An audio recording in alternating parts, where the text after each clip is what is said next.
Donc, on va parler un peu du Raspberry Pi. Donc jusqu'ici, on a vu plein de services web, on a vu plein d'applications mobiles. Maintenant, on va voir un matériel libre en grande partie, le Raspberry Pi. On va commencer avec un petit historique, d'où est née cette idée, comment ça s'est forgé au fur et à mesure du temps. Le Raspberry Pi, c'est un projet qui a été imaginé en 2006, donc c'est quand même assez récent. Il y a eu beaucoup de prototypes qui ont été faits jusqu'en 2008, donc c'était encore dans la partie réservée à un petit nombre. On peut voir des exemples de prototypes, hein, une jolie breadboard avec plein de fils partout, ou alors une version avec des plus gros chipsets que ce qu'ils ont mis sur les versions finales. Ils avaient pensé aussi à une version USB, voilà, donc avec un peu plus en longueur.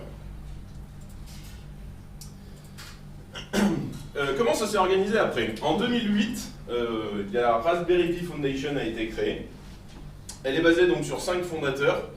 Elle a directement reçu le support de l'université de Cambridge, le support de Broadcom, et le succès a été assez rapidement au rendez-vous, parce qu'il y a quand même des beaux noms derrière. En 2009, elle reçoit donc en Grande-Bretagne le titre d'organisation caritative, puisque leur but est quand même de diffuser l'informatique à moindre coût. Et leur logo charismatique qui est né le 7 octobre 2011, créé par donc, Paul Beach, qui a gagné un concours pour trouver le logo qui correspondrait à ce matériel. Les premières alphas ont lieu donc en août 2011. La première enchère des bêtas, les premiers, pas prototypes, les premières versions finales, mais pour les premières unités qui ont été produites, a eu lieu le 9 janvier 2012. Le 29 février, les premières commandes publiques. Le 15 octobre, ils ont sorti un nouveau modèle avec plus de RAM. Et le 30 octobre, ils ont sorti un autre modèle qui, lui, justement, a moins de RAM, a moins de capacité, mais a aussi un coût sensiblement inférieur. Donc là, on a un des premiers prototypes, en fait, ça c'était vraiment les alphas du Raspberry. Donc il est un peu plus large, il y a plus de place entre les composants pour tout ce qui va être les phases de test. Ici, on peut voir le modèle A. Alors on reviendra sur les particularités, mais là par exemple, il n'y a pas de port Ethernet. C'est la version la plus light et la moins chère. Là, on a le modèle B. On retrouve ce coup-ci le port Ethernet ainsi que 2 ports USB.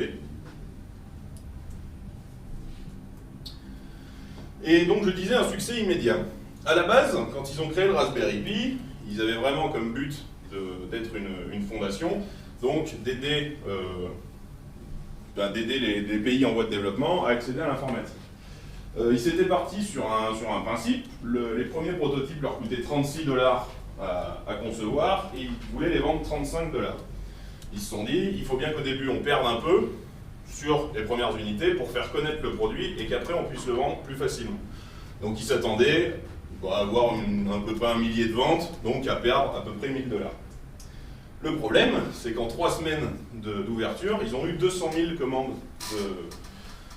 de Raspberry, donc il leur a fallu trouver très rapidement un moyen de redevenir rentable. Donc ils ont une grosse équipe qui leur a permis de voir justement comment diminuer les coûts de production. Ils ont fait les premières productions en Chine avant de tout déporter. Maintenant les Raspberry sont intégralement faits en Grande-Bretagne. Et ils ont toujours réussi après à maintenir leur rentabilité sur les machines. C'est des chiffres assez impressionnants puisqu'ils ont eu 1 million d'unités vendues en 1 an. Et ils s'attendaient à avoir 2 millions d'unités vendues un peu après les 2 ans, mais même pas. En octobre de l'année dernière, ils avaient déjà dépassé les 2 millions d'unités vendues. À l'heure actuelle, ils devraient être à peu près à 2 500 000, alors que on n'est pas du tout à la fin de l'année. Voilà. Donc ça augmente très très vite. Quelle est la philosophie du Raspberry? Pourquoi est-ce que, on va dire, ça a si bien marché? Quel était leur but à la base? Le principe, c'est d'avoir des coûts qui sont très bas. 25 $ pour le modèle A et 35 $ pour le modèle B. Donc le modèle A, on a vu, celui qui avait par exemple pas de port Ethernet directement, ça permet d'enlever des composants et donc de diminuer la facture. Pour le modèle B, alors le modèle B, il y a une petite anecdote, c'est-à-dire que les premiers modèles B qui ont été faits avait 256 mégabits de RAM. Et il y a des utilisateurs qui disaient ce serait bien qu'on en ait un avec, même un peu plus cher, avec plus de RAM. Or, la Raspberry Pi Foundation voulait absolument conserver le prix de 35 $ comme un maximum. Donc ils ont dit, on va les faire les versions en 512 mégabits, mais à 35 $. Leur but donc c'est de donner l'informatique pour tous. Avec des coûts comme ça, on n'est pas sur l'achat d'une machine complète qui peut facilement atteindre la centaine d'euros. Le but c'est d'être éducatif. Tous les outils qui sont dedans, qui sont fournis, sont prévus pour l'éducation. Même le matériel est suffisamment lisible au final pour pouvoir comprendre le fonctionnement de base d'un ordinateur. Donc tant au niveau du matériel qu'au niveau du développement, tous les outils intégrés vont permettre même à des enfants de pouvoir commencer à apprendre le développement. Donc du coup, pour se lancer, en fait, il y a eu pas mal de complications, c'est-à-dire qu'ils avaient besoin de l'appui de grosses entreprises, mais les grosses entreprises, eux, voulaient quand même la rentabilité avec, donc du coup, ils n'ont pas pu tout libérer au début. Tout ce qu'ils ont... Eux, ils voulaient conserver cet esprit de liberté au niveau du matériel lui-même, donc ils ont quand même mis à disposition les schémas. Les schémas, c'est tous les schémas de branchement qui sont quand même libres. Ça permet à des personnes qui veulent créer des modules électroniques ou des connectivités supplémentaires de pouvoir le faire facilement puisqu'ils savent où passent les différents branchements électriques et électroniques sur les... Je vais retrouver le mot, PCB, les camètres, non une carte, non ouais, mais PCB c'est le mot anglais. Bon. Sur les PCB. Circuit intégré, merci. Hop. Leur philosophie donc pousse la liberté aux OS, puisque tous les OS qu'ils distribuent avec sont libres. Ils reposent donc sur des logiciels libres, tous les logiciels qui sont fournis avec sont libres. Et ils ont eu un joli cadeau pour les 2 ans du Raspberry Pi, puisque Broadcom, qui est l'éditeur de la puce graphique, qui jusqu'ici conservait un peu leur secret industriel fermé, ont libéré cette puce pour les 2 ans donc, du Raspberry Pi, et ils ont mis à disposition toute la documentation et tout le fonctionnement de leur puce graphique. Par la même occasion, ils ont aussi lancé un petit concours qui est en gros, c'est pour le premier qui arrivera à faire tourner le jeu Quake 3 sur un Raspberry Pi à vitesse normale. Donc en gros, avec les nouvelles documentations, on peut revoir les instructions graphiques et améliorer le rendu du jeu. Donc s'il y a des motivés, il y a 10 000 $ à gagner. Alors les caractéristiques, on a vu qu'il y avait plusieurs modèles, mais ils reposent tous les deux sur une base commune. La base commune, c'est donc un processeur ARM qui est cadencé à 700 MHz. Donc bien mégahertz, hein, on n'est pas sur de la grosse machine, mais ça fait déjà la grande partie du travail. Il faut savoir qu'à la base, il n'était pas possible de l'overclocker sans perdre la garantie. Donc l'overclocker augmentait les fréquences par exemple du processeur. Maintenant, ils l'ont autorisé de base. Donc si on veut monter la puissance de son processeur, on peut le faire sans faire sauter la garantie de son Raspberry.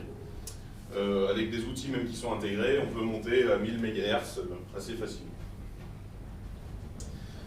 Il y a une sortie vidéo composite, très pratique pour le brancher sur des anciennes télé cathodiques ou d'autres périphériques de sortie vidéo. Ils ont une sortie vidéo HDMI 1.3A. Alors, je n'ai pas les détails sur le 1.3A, mais j'ai trouvé l'information, donc je la communique. Ils ont une sortie stéréo jack 3.5 mm, donc ça c'est la sortie jack standard. Il faut savoir qu'avec cette sortie stéréo, on a de la stéréo, alors que si on veut pouvoir brancher par exemple un kit de basse avec un home cinéma, on peut le faire sur l'HDMI qui lui sort le son en 5.1. Un lecteur de carte mémoire, donc ça c'est ce qui va permettre de constituer toute la partie lecture, stockage et OS. Et une prise d'alimentation électrique, voilà, pardon, et des pins GPIO. Donc ça c'est des possibilités de communication avec d'autres matériels qui sont du coup facilitées par celui. Maintenant les caractéristiques du modèle A. On a une consommation électrique qui est de 400 mAh pour tout le Raspberry, plus la consommation des périphériques. Il faut savoir que si on branche une souris en USB, eh ben, il faut aussi qu'elle soit alimentée par ce. Il y a un port USB 2.0 et 256 mégaoctets de RAM. Pour le modèle B, donc le modèle B 512 mégaoctets de RAM, le modèle B 256 mégaoctets de RAM en fait n'est plus commercialisé ni n'est plus vendu, donc ceux qui en ont acheté un à l'époque le conservent, mais toutes les nouvelles versions sont en 512 mégaoctets. Donc elle a 512 mégaoctets de RAM. Il y a deux ports USB 2.0, ce qui est quand même pratique pour brancher plusieurs périphériques. Il y a un port Fast Ethernet 10100. Faut savoir que c'est un choix de leur part en fait de ne pas permettre la connexion au gigabit parce que les ports en eux-mêmes étaient plus chers et que de toute façon le processeur et la carte de contrôle ne sont pas capables de gérer le gigabit. Donc pour conserver le matériel de base, il reste sur une connectivité 10100. Et une consommation électrique de 700 mAh plus les périphériques. Qu'est-ce qu'on a d'autre comme caractéristiques? On va pouvoir avoir une API logicielle OpenGL, donc ça c'est tous les contrôles graphiques, les contrôles, il y a beaucoup de jeux vidéo qui vont reposer dessus par exemple. Doom. Ah oui, Doom. Donc voilà, avec l'OpenGL ES 2.0. Elle permet un décodage vidéo en 1080p30 avec le codec H264 en high profile. Beaucoup d'informations d'un coup.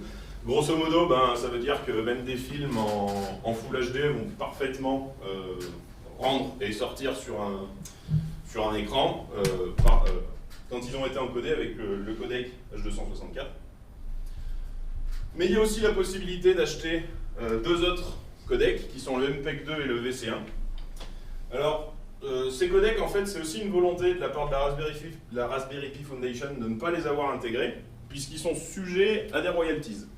Pour éviter de faire payer ces royalties à tous les possesseurs d'un Raspberry, alors qu'il y en a beaucoup qui ne s'en serviront jamais, ils ont mis des clés de décodage qui débloquent cette fonctionnalité dans la puce graphique.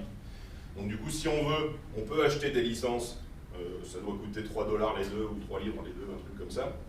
Donc c'est pas extrêmement cher, mais ça va permettre d'avoir du décodage de ces deux codecs nativement. Voilà. Le boot. Alors je vais vous parler un peu du boot parce que du coup on est sur une puce où tout est intégré, enfin une carte mère on va dire où tout est intégré, et donc du coup il n'a pas un boot traditionnel, c'est-à-dire que pour le coup on n'a pas de BIOS dans la Raspberry. Il n'y a pas de BIOS conventionnel, on ne va pas pouvoir effectuer tous ces réglages comme on a l'habitude de faire sur sa machine. Tout repose sur un fichier donc, qui est le fichier config.txt. On le pose à la racine de sa carte, de sa carte SD, et lui il va pouvoir lire les informations qu'on a voulu spécifier. Ce fichier est chargé par le GPU avant le chargement de l'ARM, donc du coup c'est la puce graphique qui va charger ce fichier de configuration et donner au cœur ARM les différentes configurations qu'on a voulu appliquer. Il est optionnel, on n'est pas obligé de rajouter des configurations. De base, il sait comment booter de manière globale, mais on va pouvoir préciser. Et il se trouve sur la partition de boot. Faut savoir que sur un Raspberry, on sépare toute la partie boot, qui va être la partie démarrage du système d'exploitation, et le système d'exploitation. Donc dans les fichiers de boot, on va retrouver le start.elf. Donc lui, il sert, en gros, c'est le firmware, c'est ce qui va être chargé en tout premier par le Raspberry Pi, avant même les fichiers de configuration, avant même quoi que ce soit, pour qu'il sache quel est le processus de démarrage qu'il va falloir appliquer. Le bootcode.bin, c'est un autre fichier qui sert pour le démarrage. La command line, ça va être un certain nombre d'options qu'on va pouvoir spécifier pour notre boot, notamment du noyau. Le config.txt, ça, c'est ce qu'on a vu juste avant. Et le kernel.ing, c'est l'image du noyau Linux qu'on va vouloir charger, enfin Linux ou Unix de manière générale, on peut aussi faire tourner du BSD, qu'on va vouloir charger. Est-ce que vous avez des questions déjà sur tout ça? Non? On va passer aux différents OS qui sont fournis, alors soit de base par la Raspberry Pi Foundation, on a quand même déjà une bonne quantité, soit par des éditeurs tiers qui ont porté leur système d'exploitation sur la plateforme. Dans ce qu'on retrouve, on trouve la plus connue, donc qui est celle vraiment supportée et développée maintenant par la Raspberry Pi Foundation, qui est Raspbian. Raspberry plus Debian, Raspbian. Voilà. Donc, Raspberry Pi Foundation, elle est basée sur Debian, et elle inclut de nombreux logiciels de base, comme Midori, un navigateur internet. Il a l'avantage d'être extrêmement léger, donc pas très consommateur en ressources. Après, en inconvénient, on va peut-être pas avoir les mêmes capacités qu'un Firefox ou qu'un Chromium, voilà. Notamment au niveau du JavaScript. Il y a Python qui est fourni de base, qui est un interpréteur de langage, du langage Python. Et il y a Scratch qui est un IDE visuel. Je vous ferai une petite démonstration de Scratch tout à l'heure. C'est vraiment au final dédié pour l'apprentissage de la programmation, puisqu'on va pouvoir, à l'aide de blocs visuels, donner un certain nombre d'instructions logiques à effectuer par la machine. Et donc du coup, Raspbian accepte les paquets en .dev et donne le logiciel, enfin l'outil apt-get pour les gestions et les installations de paquets. Faut savoir que du coup, vu que c'est de l'ARM, les .dev qu'on va trouver sur les 3/4 des sites, s'ils n'ont pas été compilés pour ARM, ne fonctionneront pas sur notre Raspbian. C'est pas de l'X86. Ensuite, Pidora. Donc Pidora, c'est une espèce de framboise au milieu du symbole de Fedora. Elle est basée sur Fedora. Pareil, elle intègre le navigateur Midori. Et elle va donc, comme Fedora, accepter les RPM à l'aide de l'utilitaire Yum. Ensuite, on a des distributions beaucoup plus orientées pour effectuer une et une seule tâche, en l'occurrence OpenELEC, qui a pour but de faire tourner un Media Center complet. Ce Media Center, c'est XBMC, que beaucoup d'entre vous doivent connaître. Et il intègre déjà aussi de base des plugins d'administration du Raspberry. Donc on va pouvoir effectuer un certain nombre de tâches, tout ce qu'on disait avec par exemple les configurations, des codecs, etc. On va pouvoir le faire à travers une interface graphique et pas uniquement depuis un fichier config.txt qui n'est pas forcément lisible par tous. Une autre distribution qui fait exactement la même chose, RaspBMC. Donc elle fait la même chose mais différemment, elle a des plugins d'administration différents, etc. Les deux se valent. Il y a des benchmarks qui sont faits sur internet pour essayer de comparer laquelle des deux est la plus efficace. On se rend compte qu'elles sont à peu près équivalentes. Là par exemple, donc, je vais vous parler de Kali Linux qui est typiquement un OS qui n'est pas porté par la Raspberry Pi Foundation, mais qui est un OS qui à la base est dédié à la sécurité informatique et pour lequel ils ont fait une version Raspberry Pi. Donc ils ont optimisé un certain nombre de choses. Donc Kali Linux, je ne sais pas s'il y en a qui connaissent, mais c'était basé sur Backtrack. Voilà, ils ont remodelé Backtrack, ils en ont fait une Kali, et Kali Linux, ils l'ont porté sur Raspberry Pi. Elle inclut de très nombreux outils sur tout ce qui va être sécurité, donc du pen testing, des attaques Wi-Fi, du fuzzing, je ne sais pas si ça parle à tout le monde, mais c'est des types de tests, on va dire, pour la sécurité informatique, vraiment dédiés à la sécurité informatique. Et beaucoup d'autres OS, donc par exemple RISC-OS, qu'on peut trouver de base, Arch Linux, Plan 9 ou FreeBSD, et bien d'autres, puisqu'il y en a encore qui autorisent, qui ont fait une version Raspberry Pi pour porter leur OS sur la machine.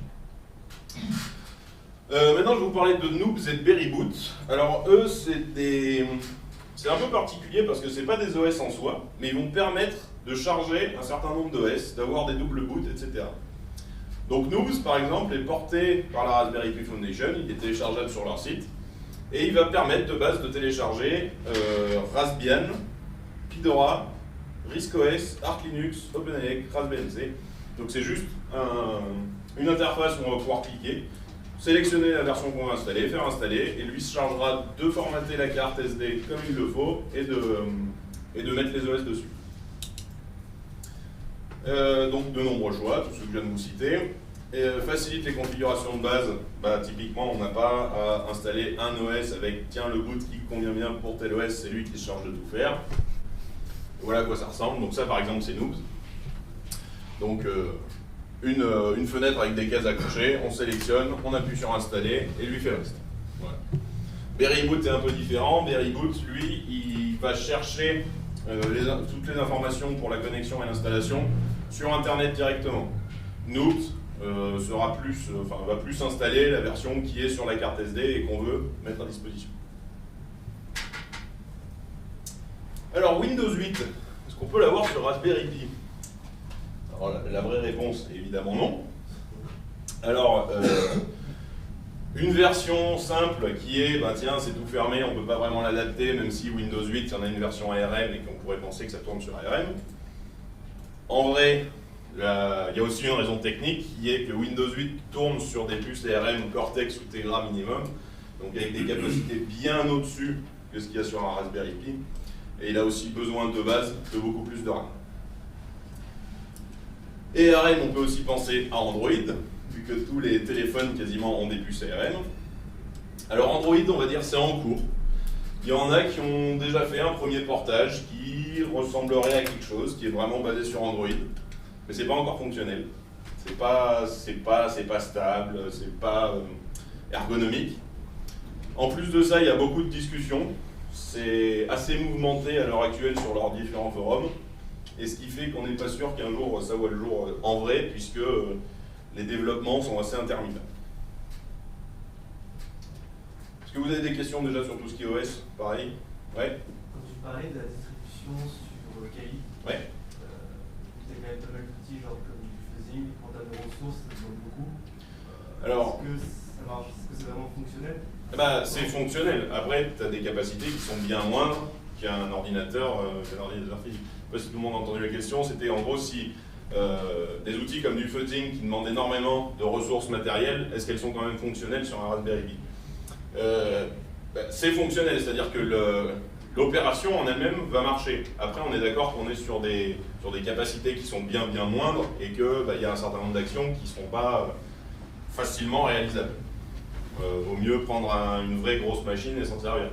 Mais pour des opérations comme une attaque Wi-Fi par exemple, l'interception de paquets, récupérer tous les paquets qui circulent sur un même réseau, un petit boîtier comme ça, branché sur une prise électrique, ça se cache assez bien. Donc du coup, il y a des utilités qui seront plus évidentes que d'autres. Mais en soi, tous les outils fonctionnent. Ils ont été portés, recompilés et ils marchent. D'autres questions? Bon. Alors je vais passer justement sur les diverses utilisations qu'en ont fait les utilisateurs. Voilà, on va commencer par une démo. Hop. On montre un peu. Okay. Comment ça marche? Alors.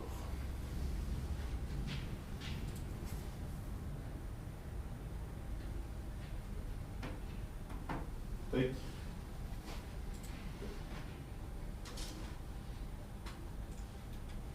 Ça revient et ça va. Donc là, je suis en train de booter sur une Raspbian que j'ai un peu customisée, c'est-à-dire que j'ai modifié par exemple le nom de l'utilisateur, le nom de la machine. J'ai modifié le fond d'écran, j'ai changé un peu quelques logiciels. Ce n'est pas des modifications qui sont folles, mais ça prouve qu'on peut déjà customiser l'OS vraiment comme on veut et que c'est un OS intégral. Donc là, c'est le temps de boot. Vous allez pouvoir aussi voir la différence de temps de boot entre la qualité des cartes SD. Là, par exemple, c'est une carte SD classe 10, donc avec des très fortes rapidités de lecture et d'écriture. Le temps de boot est convenable. Tout à l'heure, je vais rebooter sur une autre carte SD et vous montrerez que ce n'est pas les mêmes temps. L'autre, c'est une classe 4. Hop là. Du coup, je tourne un peu le dos à des gens. Désolé. Mais ça se passera surtout là-bas. Hop. Tac. Donc par exemple, voilà la souris. Donc là on a Midori, qui est l'OS, enfin le navigateur pardon, dont je vous ai parlé. Voilà. Donc on a quand même un certain nombre de fonctions de base.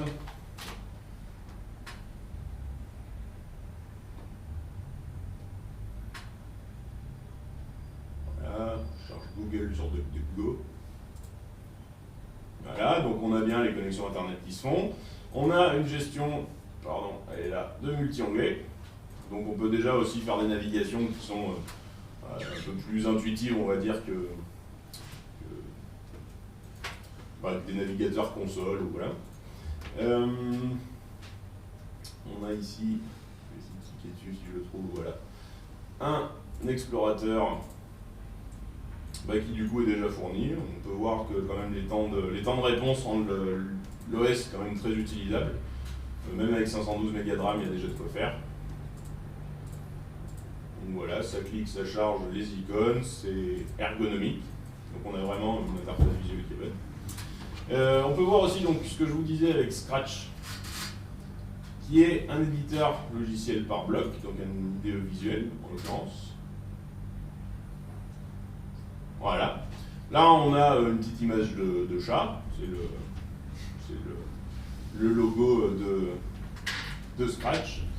Alors, par contre, ça va être plus difficile de coder avec ça. On va dire, par exemple, voilà, au moment où j'appuie sur ce petit drapeau là-haut, voilà ce qui va se passer. Donc, le premier événement, c'est le petit drapeau là-haut. On va lui dire de faire, tiens, un mouvement. Voilà, avance de 15 pas. Et ensuite, on va lui dire, par exemple, de répéter une action. Voilà. Voilà, 15 fois aussi, ça ira très bien. Et on va lui dire de tourner de 15 degrés, 15 fois d'affilée. Une fois qu'il a fait tout ça, on arrête le programme et on est bon. Donc, voilà. Là, on a fait un programme très basique qui se base sur cet objet. Il y a beaucoup de possibilités, même avec un éditeur si simpliste et une notion du langage si simpliste. Là, on va pouvoir voir le résultat. On clique sur le petit drapeau. Et voilà, il avance de 15 pas et il tourne 15 fois de 15 degrés. Voilà. On peut le relancer encore une fois. Il avance, il tourne, il avance, il tourne. Voilà. Donc, ça, par exemple, pour apprendre la programmation et avoir des notions d'algorithmie quand on est plus jeune et qu'on n'a pas forcément de grosses notions en mathématiques, c'est une bonne approche. Donc, Scratch, notamment, c'est un projet qui avait été développé par le MIT et qui se retrouve dans des distributions comme Raspbian. Voilà, je vais pas enregistrer cette œuvre d'art. Ensuite, on a donc une console directement. Je me trompe pas, je l'ai mise là. Voilà, donc une console avec un terminal normal. On va avoir toutes les commandes de base, les ls. Voilà, avec toutes les définitions, etc. Et on va pouvoir avoir directement un interpréteur Python qui va nous permettre de lire du code. Donc là, par exemple, print. Et du coup, je vais partager si c'était un Python 2 ou 3. Dans le 2 ou 3, on va faire comme ça.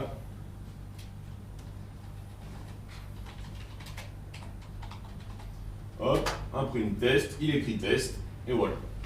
Donc on a directement accès à un langage plus complexe et plus haut niveau, mais qui est directement installé et que tous les utilisateurs de l'OS vont pouvoir utiliser.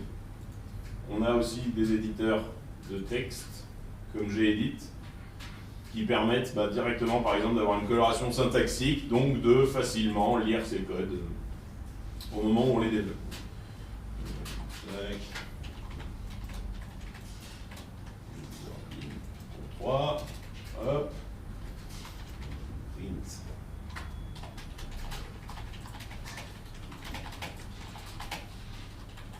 Hop, bienvenue à LibreEnfait 2014. On enregistre ce fichier sur le bureau. Je ne vais pas cliquer sur le bureau.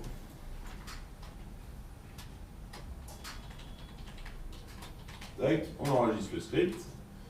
Maintenant, il sait que c'est du Python, donc il peut faire la coloration syntaxique. Voilà. Ici, on va pouvoir rendre le code exécutable et l'exécuter. Je suis désolé, on ne voit pas très bien du coup le rendu, mais voilà, le code est exécuté, il m'écrit bien la ligne qu'on lui a demandé, et voilà. Donc du coup, on peut directement déjà faire des scripts, on peut vraiment s'initier à la programmation simplement depuis l'interface déjà installée, sans installer de logiciel supplémentaire sur le Raspberry. Bon, j'ai modifié le bouton d'extinction, donc je suis obligé d'éteindre en ligne de commande. Voilà.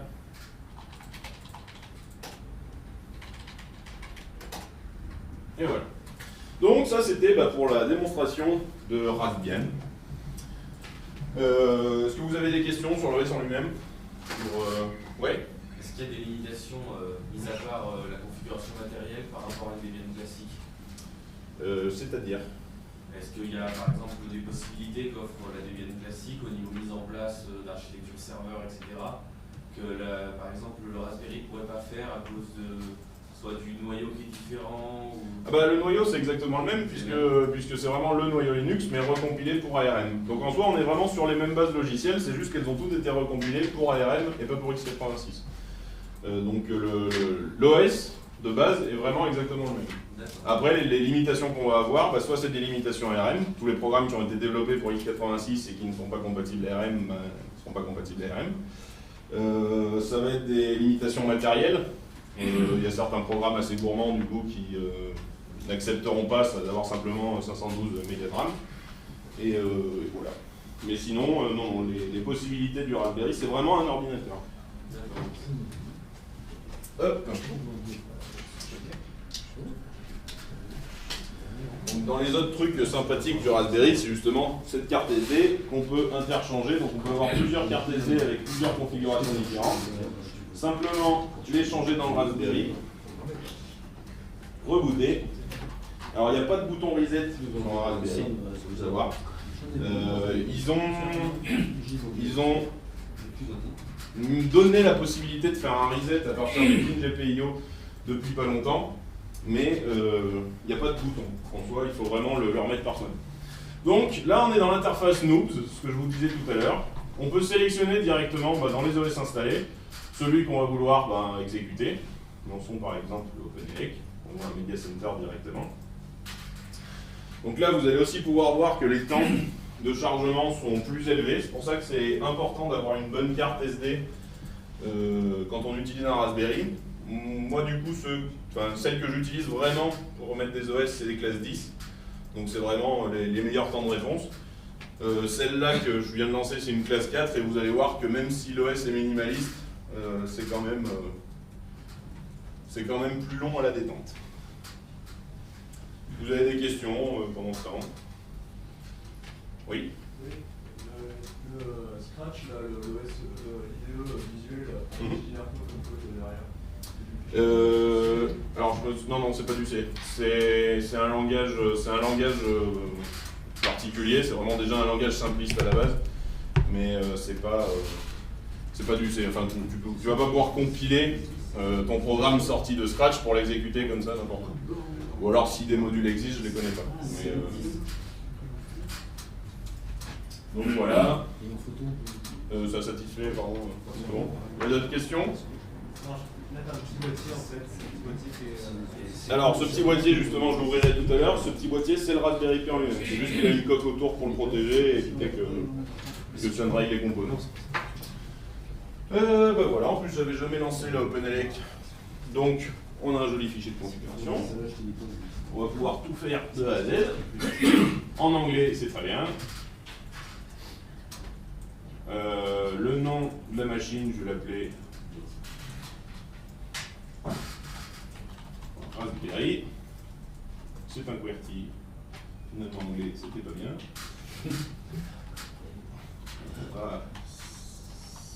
Raspberry. Voilà. Suivant. On a encablé, il a déjà récupéré une adresse. On est bon. veut pas activer le SSH. Si on peut activer le SSH qui va permettre par exemple de contrôler et de rajouter des fichiers sur son serveur à distance, enfin sur son Raspberry à distance. Et on active le Samba qui est du partage réseau compatible avec Windows. Donc si on partage un disque dur depuis un poste Windows, on va pouvoir y accéder quand même depuis sa distribution. Et donc là, on a voilà, toutes les options coffre XBNC, pour ceux qui ont déjà essayé le programme, c'est une distribution qui est expressément designée pour faire tourner ce programme. Donc voilà, avec, du coup il n'y a pas de ville de rentrée, donc on n'aura pas la météo, mais ah bah si, il est balèze, c'est la météo douce.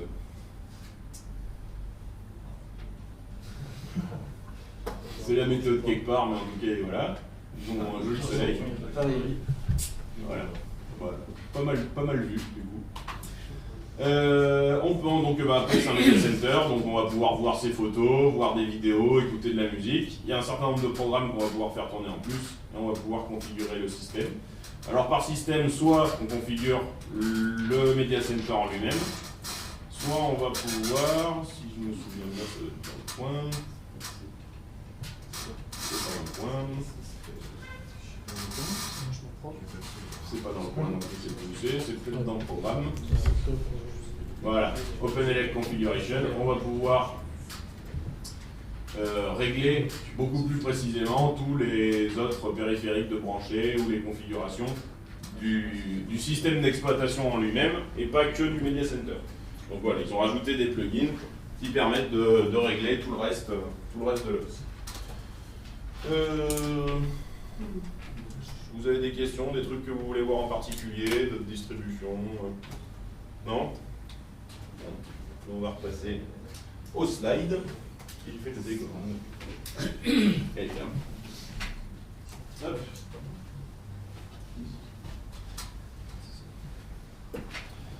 Donc, on a vu une Raspbian et puis d'autres. Donc, à la base, ce petit Raspberry Pi prévu pour amener l'informatique au pays en voie de développement, eh ben, a été un peu plus lorgné par les geeks de tous âges pour en faire des jouets, parce que c'est un nouveau jouet. Par exemple, un contrôleur de machine à café. Ça, c'est la base. Voilà, pour pouvoir voir comment il fait son affaire.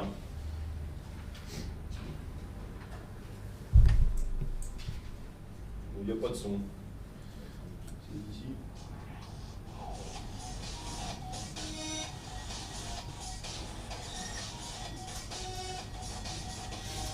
Ça, c'est toutes les lignes de code qui lui permettent d'interagir avec sa machine. Il fait on, ça s'allume. Ça fait couler le café.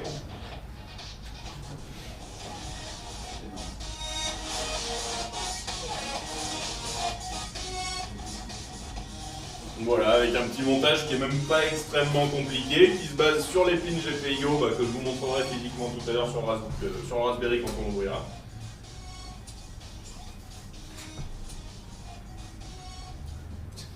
Hop.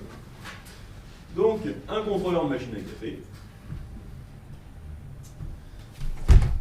On peut en faire une table basse d'arcade,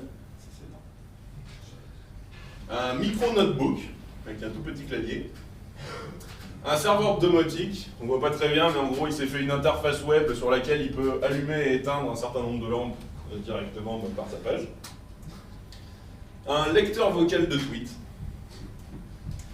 un tank piloté, une borne d'arcade MAME, oui c'est une vraie grande borne d'arcade gigantesque, mais avec un Raspberry Pi à l'intérieur, un écran sans fil cadre photo, un supercalculateur. Donc là ils sont basés sur 64 Raspberry Pi, ils les ont connectés comme on connecterait les cœurs d'un supercalculateur, et ils en ont fait un supercalculateur ARM avec des Raspberry Pi. Les montages, là, le boîtier, tout ce qui va tenir les Raspberry Pi, ils les ont fait à partir de Lego. On peut vraiment faire du jouet jusqu'au bout. Media Center, donc ça je vous en ai parlé, mais il faut voir qu'il y a même des périphériques qui sont spécialement conçus pour tenir pas beaucoup de place, mettre ça sur un coin de table et pouvoir commander son Raspberry Pi à distance directement depuis ça. On a un touchpad, un clavier et on est tranquille. Un traducteur temps réel. Allez-y, je vais vous lancer la démo. Pas la démo, c'est pas moi qui l'a fait. Oui. Mais ça marche. Voilà, c'est un peu. Là où on a plus besoin de son. Translating today is Tuesday, October 29, 2013. Hoy es el martes 29 de octubre de 2013. Voilà, et là on n'a pas entendu le premier. Perfect, so I'm going to try German. Tomorrow is Wednesday, October 30th, 2013. Voilà, il a traduit une phrase, la phrase est détectée et retranscrite à la machine, enfin par la machine, et ensuite traduite pour être lue. Translating tomorrow is Wednesday, October 30th, 2013. Morgen ist Mittwoch, 30. Oktober 2013. Donc plutôt efficace. We'll try French. Hop. Donc voilà, il y a quand même pas mal de projets. On a aussi un projet de nœud Tor, développé à l'intérieur de l'école pour le labo sécurité. Hop. Et on peut aussi en faire un serveur NTP Stratum 1, donc à partir d'une balise GPS, il va récupérer un temps qui est beaucoup plus facile que ce qu'on peut avoir directement par la machine. Est-ce que vous avez des questions sur tout ça, sur les utilisations, sur le processeur lui-même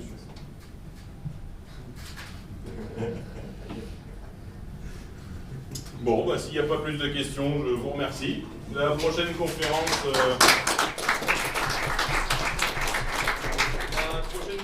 du coup, sera dans un peu plus d'1 heure. Entre-temps, il y a l'activité, donc développement Android, trivia libre pour ceux qui veulent et install party pour ceux qui veulent aussi. Donc, vous pouvez choisir. Je ne vais pas le montrer, le Raspberry. Ah oui, pardon. Hop. On va couper. Oublie. Donc, ça se présente comment? Tout bêtement, c'est une petite carte. Voilà. On va pouvoir montrer bien plus que ça. Il y a un contrôleur Ethernet, 2 ports USB, la prise jack, la sortie S-Vidéo et la sortie HDMI. Ici, on a l'alimentation. On a 7 branches et 7 branches qui peuvent servir à brancher d'autres périphériques directement, comme par exemple une micro-caméra ou des choses comme ça. Et on a ici une rangée de pins GPIO, donc c'est elles qui vont permettre des alimentations de périphériques supplémentaires, des alimentations du Raspberry en lui-même. Hein. La machine à café. La machine à café par exemple, et on va pouvoir contrôler des périphériques facilement. Donc voilà, ça ressemble à ça. C'est pas gros, à la base le format qu'ils espéraient c'était une carte bancaire, on n'est pas beaucoup au-dessus. Donc un bel objet, voilà. Si vous voulez le voir, il est ici. N'hésitez pas. Oui. Il y a des. J'entends parler de limitation en consommation électrique. Qu'est-ce qu'on peut brancher plus en fait, qu'est-ce que ça fait trop après? Voilà, donc l'alimentation, c'est du 5 volts et 400 mAh pour le modèle A, 700 mAh pour le modèle B, ce qu'on a vu tout à l'heure. Ça, c'est ce qu'il consomme lui. Ça, c'est ce qu'il consomme lui, et ensuite il va falloir alimenter les autres périphériques, sachant que vaut mieux s'en tenir au nombre de ports prévus si on ne prend pas une alimentation externe. Par exemple, ce que j'entends par là, c'est que là, là il y a 2 ports USB, moi j'avais besoin de brancher un clavier, une souris et éventuellement un disque dur externe ou une clé USB. Ça m'aurait fait 3 ports, j'ai directement pris un hub alimenté. Comme ça, voilà, c'est lui qui se charge d'alimenter le clavier, la souris, et c'est pas depuis le Raspberry Pi que je fais la consommation. Sinon, après, c'est sur la consommation à peu près normal sur un ou deux ports. Quoi. Si on met un hub non alimenté, le Raspberry Pi va effectivement assez vite peiner. D'autres questions? Bon, on se retrouve tout à l'heure alors. Ça marche.